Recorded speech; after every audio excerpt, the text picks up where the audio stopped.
Nous entamons la seconde partie de l'Africa Newsroom et nous sommes toujours en compagnie de nos éditorialistes Gratien Rokinde-Dikiza, Jean-François Kandji-Kombe et Camille Sari. Voici le dossier du jour.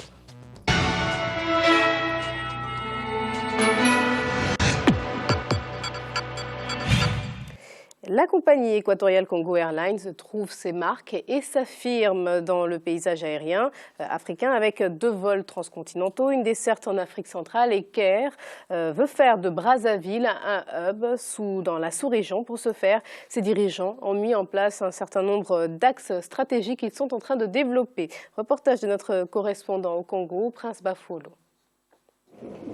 Présentée comme la compagnie aérienne nationale de la République du Congo, Equatorial Congo Airlines a lancé son premier vol en 2011. Ses premières activités commencent avec des vols domestiques entre Brazzaville et Pointe-Noire. Début 2012, Equair ouvre sa ligne intercontinentale Brazzaville-Paris-Brazzaville avec 3 vols directs par semaine vers la capitale française. À ce jour, elle dessert 2 pays sur le continent, le Cameroun depuis août 2013 et le Bénin depuis octobre de la même année. Courant février, Equair a lancé sa liaison sur le Moyen-Orient avec un vol Brazzaville-Dubaï. La compagnie aérienne met un accent particulier sur la formation et compte agrandir sa flotte très bientôt. Son ambition, devenir le leader de la sous-région et faire de l'aéroport de Brazzaville une plaque tournante. 3 ans seulement après son lancement, Equair s'est imposé dans le paysage aérien national et bientôt international. Ces 2 vols transcontinentaux devraient sans doute permettre à la jeune compagnie de renforcer son influence et à réaliser l'un de ses objectifs, celui de faire de Brazzaville un hub dans la sous-région. Vous constaterez que sur notre continent, l'Afrique, pratiquement toutes les sous-régions ont un hub. Vous allez à l'est, vous avez l'hub du Kenya, avec Kenya Airways. Vous allez en Afrique du Sud, vous avez donc Johannesburg qui est un hub. Vous remontez vers l'Afrique du Nord, vous aviez donc des hubs qui sont là, vous avez Casablanca. Et en Afrique de l'Ouest, vous aviez Abidjan qui jouait un grand hub. Et en Afrique centrale, qui est une grande région économiquement forte, il n'y a pas de hub et nous nous positionnons pour mettre en place effectivement cette stratégie de hub. Et pour ce faire, nous avions donc, il y a d'abord des installations. Les installations aéroportuaires de Mamaya ont été modernisées fortement. Et il y a donc une forte stratégie qui est en train de se mettre en place avec la compagnie Equair, de telle sorte qu'il y ait une grande accélération de trafic au niveau de hub de Brazzaville vers d'autres régions. Equair veut justement se servir des nouvelles infrastructures aéroportuaires pour augmenter son trafic et faire de Brazzaville le grand hub de l'Afrique centrale.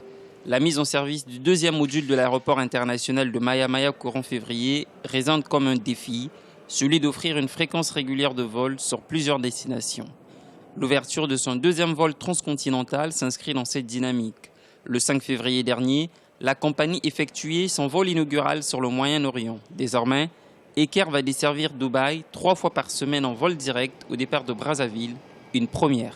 C'est une fierté que j'ai parce que nous avons une compagnie basée au Congo qui effectue une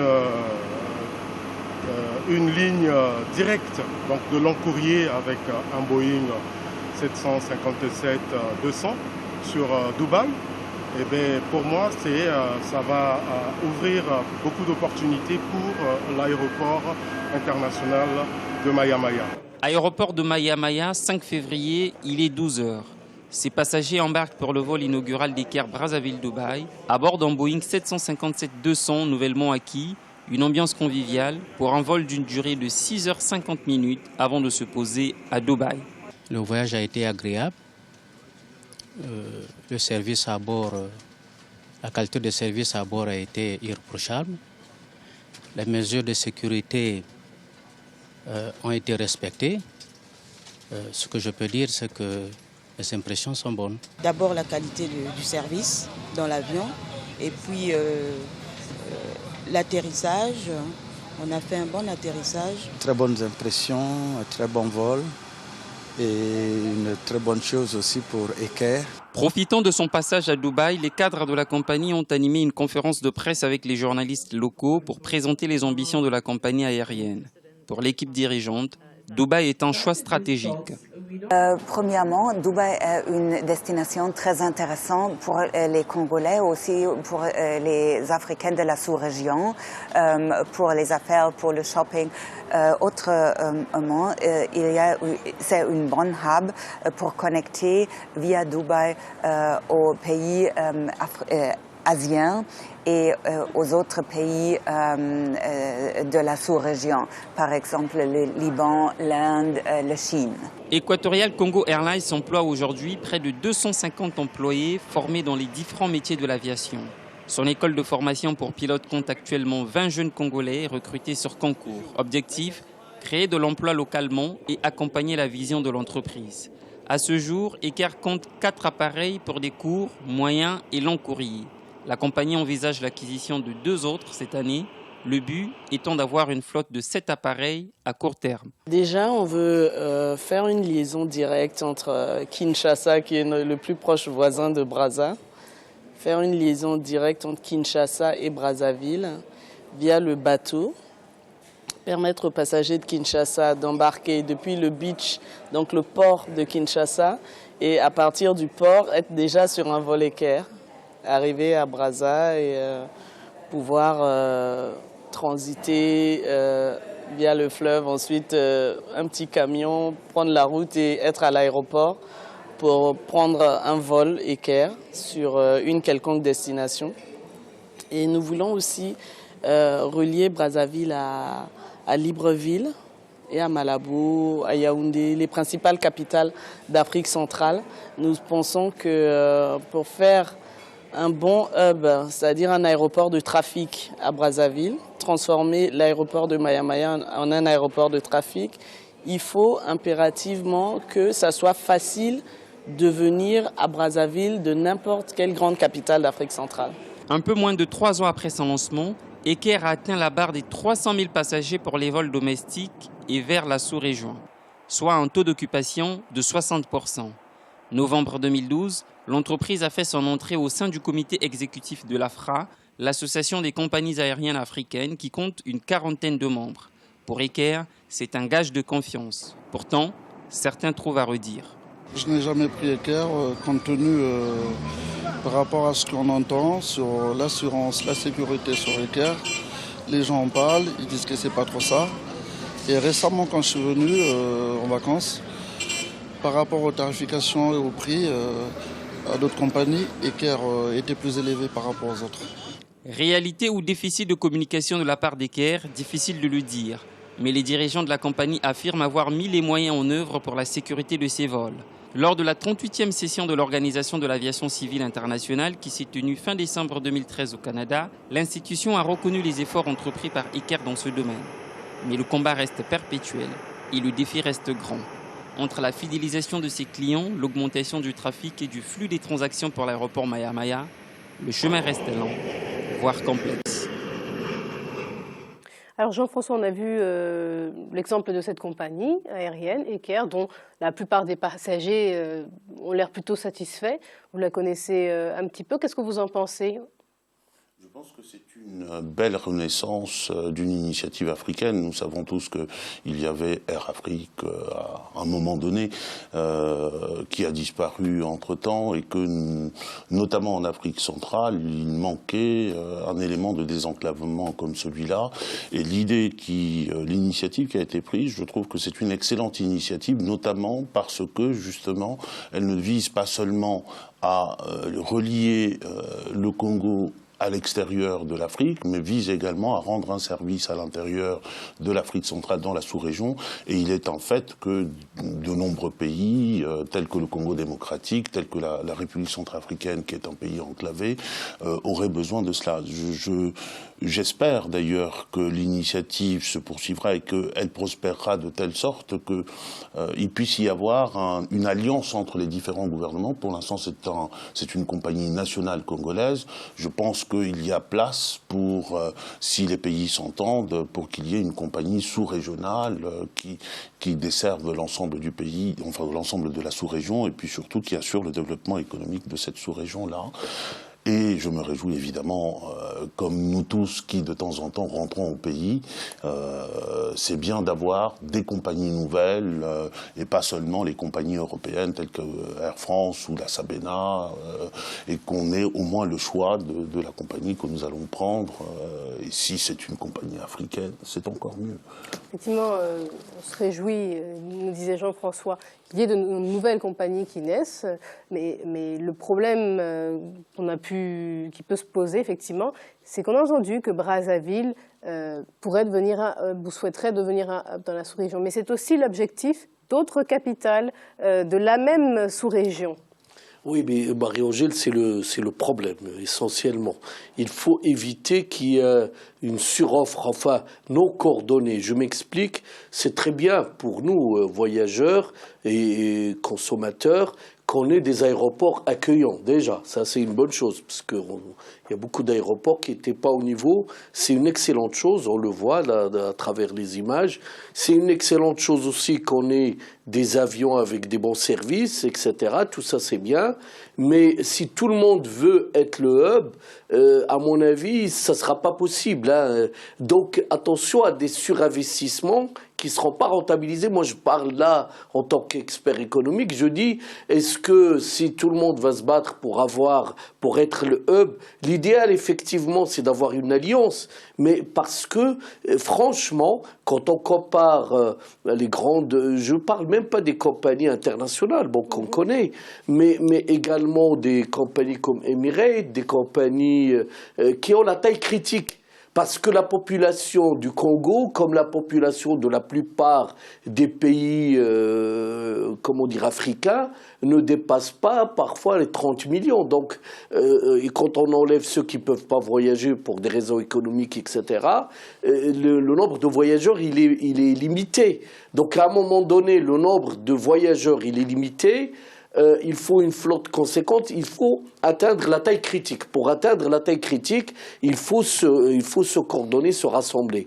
Moi, je ne pense pas que il faut faire attention, hein, chacun veut avoir son hub, mais attention, il faut faire un bon plan d'investissement, c'est-à-dire de dire nous avons acheté tant d'appareils, nous allons avoir tant de consommateurs ou d'usagers, mais est-ce que ça va être rentabilisé ou pas? Donc c'est dernier point, si vous permettez, Marie-Angèle, il faudrait que ça pèse sur les tarifs. Nous, on a beaucoup souffert sur les tarifs, c'est-à-dire qu'il y ait plus de concurrence et qu'on ne soit pas déplumé comme ça a été le cas avant par des grandes compagnies internationales qui, c'est le billet Paris, je dis n'importe quoi, Bamako, tout ce qu'on veut, était beaucoup plus cher que le Paris, New York ou même pour aller en Asie.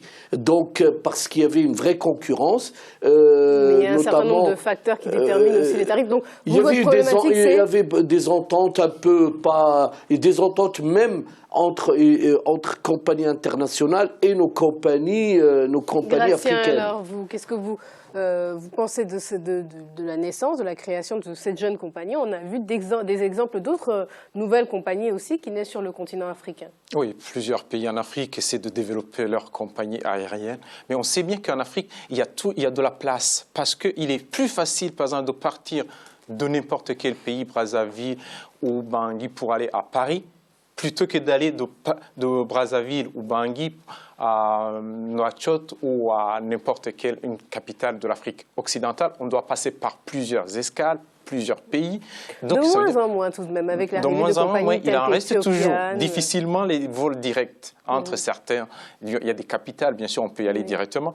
Mais cela veut dire qu'il y a de la place. Mais cette place-là, les Africains l'auront quand ils auront mutualisé, disons, leurs moyens. On voit même en Europe, un pays comme la France, Air France s'allie avec KLM. Oui, mais Air France est alliée avec KLM après combien d'années? Après plusieurs années. Mais oui, mais les Africains... La compagnie Air France est d'abord développée avant de s'allier à KLM. Oui, il y a des compagnies qui sont développées en Afrique, notamment, on peut parler, il y a des compagnies éthiopiennes, Kenya Airways, qui sont pratiquement des pays proches, qui peuvent mutualiser certaines choses pour au moins augmenter le volume de transport et limiter les prix, baisser les prix, comme le dit Camille.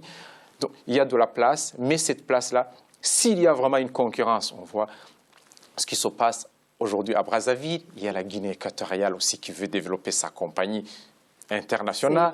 Oui. Et il va y avoir le Cameroun aussi qui avait une grande compagnie qui a connu un déclin. Aujourd'hui, ça peut redémarrer. Donc, c'est vraiment cette partie de concurrence, de se dire, je gagne, vous gagnez, en même temps, nous gagnons ensemble, plutôt que de se dire, je vais gagner seul dans ce monde. Mais donc, où devrait se situer, Jean-François, le hub, si tant est qu'il puisse y en avoir un en Afrique centrale, qui permettrait effectivement que tous ces pays soient unis et qu'ils puissent desservir le maximum de destinations et profiter aux passagers? Je pense que là, nous avons une difficulté qui est irréductible, parce que les compagnies nationales, c'est d'abord des compagnies publiques. Et c'est des compagnies qui sont liées à un pays, qui a un gouvernement, qui font partie de sa politique générale, sa politique économique générale, mais aussi sa politique internationale générale. Et donc, il me semble que la chose est irréductible. Il n'y aura pas un seul hub pour l'Afrique centrale, et il ne peut pas y en avoir qu'un seul si on reste dans cette configuration-là. Mais même dans cette configuration-là, je pense on peut imaginer que le monde des compagnies aériennes étant devenu un monde d'alliances, y compris dans le privé, qu'il puisse y avoir des alliances. Je pense que les alliances peuvent même être beaucoup plus simples, beaucoup plus faciles à ce niveau-là, dès lors qu'il s'agit de compagnies nationales. Bon, il reste maintenant qu'il y aura plusieurs hubs, mais je pense que la prochaine étape, s'agissant des États d'Afrique centrale, mais aussi des autres États africains, c'est la naissance d'entreprises privées, de compagnies aériennes privées. Pour l'instant, nous restons toujours sur un modèle économique qui reste celui de l'État national, avec des compagnies aériennes qui... Il y a des partenariats avec le public, avec le privé. Oui, avec des partenariats pour le privé. Avec le privé, c'est pour ça que je dis que nous sommes entrés dans une phase qui peut être une phase transitoire vers la création, vers la naissance d'autres modèles économiques qu'il faut appeler de ses voeux, parce que je pense qu'il y a des Africains dans le privé qui sont aussi capables de faire cela, et notamment pour ce qui concerne le développement du trafic régional, continental, etc. On parle souvent de marketing et de communication, Camille. Il a été question effectivement de communication, de la campagne de communication d'Eker, cette compagnie qui l'a fait connaître rapidement et à un grand nombre de personnes. Hein. Oui, il faut le noter quand même. Bien sûr, tout ce qui est voyage, lié au voyage, il y a des budgets communication, on le voit, on voit des affiches partout, on voit, c'est des gros budgets, d'où la nécessité de créer quand même une marque. Moi, je reviens, on a un problème quand même en Afrique, un problème d'ego, je le dis franchement, d'ego des chefs d'État. Chacun veut avoir plus de pouvoir en matière aérienne, en matière économique, etc. Il faudrait que tous les chefs d'État, vraiment africains, pense un petit peu à se dessaisir de certaines prérogatives. Mais si les négociations échouent, il faut bien qu'une compagnie nationale se développe. Dans le domaine aérien, l'idéal, c'est d'avoir au minimum des compagnies régionales. Des compagnies régionales, et que ce soit confié vraiment, et puis que le politique n'intervient pas comme pour Air Afrique, et qu'on mutualise. Marie-Angèle, vous avez parlé de communication, c'est des budgets énormes. Et en plus, la marque, quelle est la marque ? Moi, Eker, vous allez faire, on va en parler aujourd'hui, mais ça va disparaître des mémoires de beaucoup de gens, parce que... Mais qu'en savez-vous, Camille, enfin... Non, mais je dis pas ça, mais comme toutes les compagnies, parce qu'elle n'est pas la seule, il y a d'autres compagnies. Mais qu'est-ce qui vous fait dire que cette compagnie va disparaître Non, elle ne va pas disparaître. Les mémoires des gens. Oui, mais parce qu'il y a beaucoup d'images, les gens ils vont regarder d'autres sigles, une marque... Pour qu'elle soit, je ne vais pas faire les grandes multinationales, ils ont réussi parce qu'ils sont entendus sur des grands marchés. Non, mais là, vous parlez de multinationales, donc évidemment, là sur aussi, des grands marchés. on doit créer des grandes compagnies dont le logo sera transcendant. On va voir ce logo partout, en Afrique et dans le monde. Dans le monde. Pas seulement en Afrique, qu'en Asie. On sait que, par exemple, Air Afrique, c'est le symbole quand même d'une marque. Pas seulement africaine, mais internationale. Oui, mais un symbole qui a échoué, Camille. Oui, il faut partir sur de nouvelles bases. Le privé, l'intervention du privé sera nécessaire. Oui. C'est bien qu'en Afrique, il y ait plusieurs compagnies qui se développent. On peut le souhaiter, parce que ce sont les meilleurs qui vont rester, qui vont aussi se développer. Les meilleurs au niveau de l'organisation, surtout au niveau de la gestion. Disons, c'est à la mode aujourd'hui. Et en même temps, il y a la croissance en Afrique, il y a la classe moyenne, des gens de la classe moyenne qui voyagent, mais ce sont surtout les compagnies qui auront les États qui les aideront à se développer, à s'organiser, à bien gérer, qui vont résister. Sinon, il y aura de l'auto-élimination. Et un dernier mot, Jean-François. Moi, personnellement, je suis peut-être un peu plus optimiste que Camille. Je pense vraiment qu'il faut prendre les choses comme elles sont. Que les compagnies se développent comme compagnies nationales, dans un cadre territorial qui est national, avec des objectifs qui sont des objectifs régionaux. Il faut espérer qu'il y ait une deuxième étape, qui est l'étape où il y aurait des accords entre les compagnies nationales, notamment pour rationaliser leur action, pour rationaliser, ça leur permet également de se financer à moindre coût et de gérer, je crois, la concurrence de façon saine. Moi, je suis vraiment content, au moins en tant qu'Africain, et comme les autres de cette sous-région, que Vicaire ait été créé. Je lui souhaite bon vent. Eker, oui, merci à vous. C'est la fin de ce débat. On va rappeler les principales informations dont nous avons débattu en première partie d'émission. Des casques bleus doivent être envoyés en Centrafrique. Ban Ki-moon, le secrétaire général des Nations Unies, propose que 12 000 soldats et policiers soient déployés à Bangui d'ici la mi-septembre. Mais la question de la taille et du financement de cette opération est encore en pourparlers. Nous avons aussi parlé de la place et du rôle des femmes dans la vie politique de la Côte d'Ivoire à travers le portrait de Véronique Akabra-Canon, présidente du conseil régional du Moronou. Restez avec nous, quelques minutes de pause avant la troisième partie de l'Africa Newsroom. A tout de suite.